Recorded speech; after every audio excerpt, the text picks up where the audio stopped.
Magandang araw po mga kababayan. Ngayon ay August 6, 2025. Katatapos lang po sa deliberasyon dyan sa Senado tungkol po doon sa pagbasura ng kaso ni Inday Sara para siya po ay ma-impeach. So, ayon po sa ating nabalitaan, nito lang katatapos lang mga oras lang po ang nakalipas, ay lamang po ang mga bumuboto ng yes para ang Inday Sara ay mabasura na po yung kanyang kaso. At isa po dito sa ating nabalitaang bumoto ay ito si Amy Marcos. Subalit, may narinig ako sa kanya na ang sabi niya ito ay suggestion ko lang naman. Sabi, suggestion ko lang ito. Gusto niyo, palitan na lang yun yung speaker niyo dyan. Total, kayo naman ang bumoto dyan. Yun po ang sabi niya. Suggestion lang naman yan. Hindi naman sinasabi na yun talagang dapat gawin. Okay?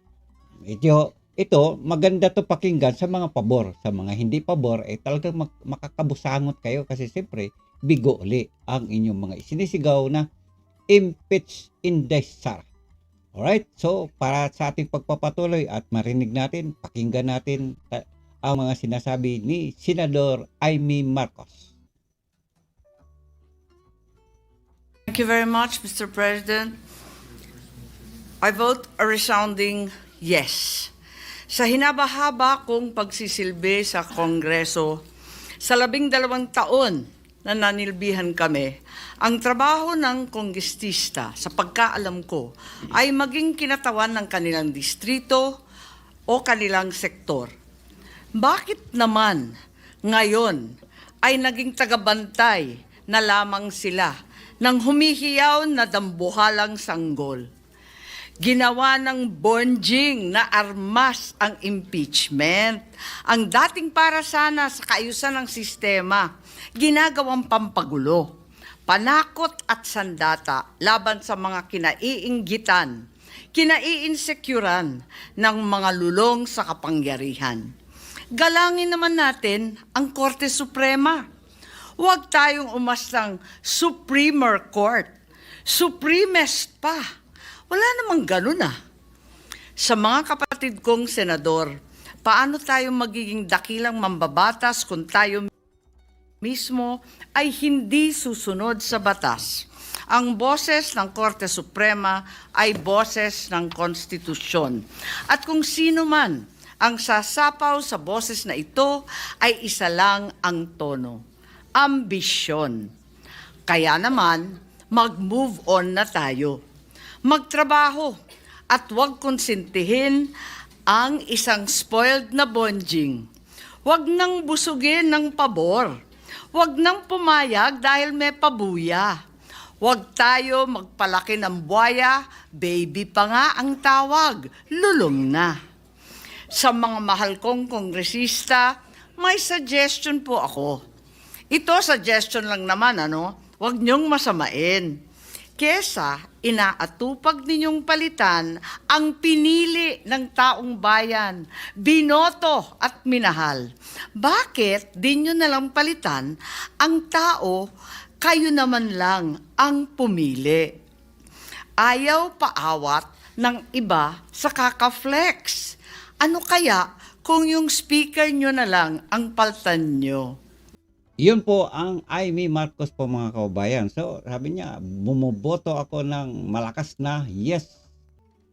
Thank you very much, Mr. President. I vote a resounding yes. So yan po mga kaibigan, si Senador Amy Marcos, siya po ay bumoto ng yes. So dito sa kanyang talumpating ito, sabi niya, bakit niyo palitan yung ibinoto ng tao? Marami ang bumuboto dyan. Siyempre, ang tinutukoy niya si Inday Sara. Bakit? Sabi niya, yun na lang ang palitan nyo, yung inyong speaker.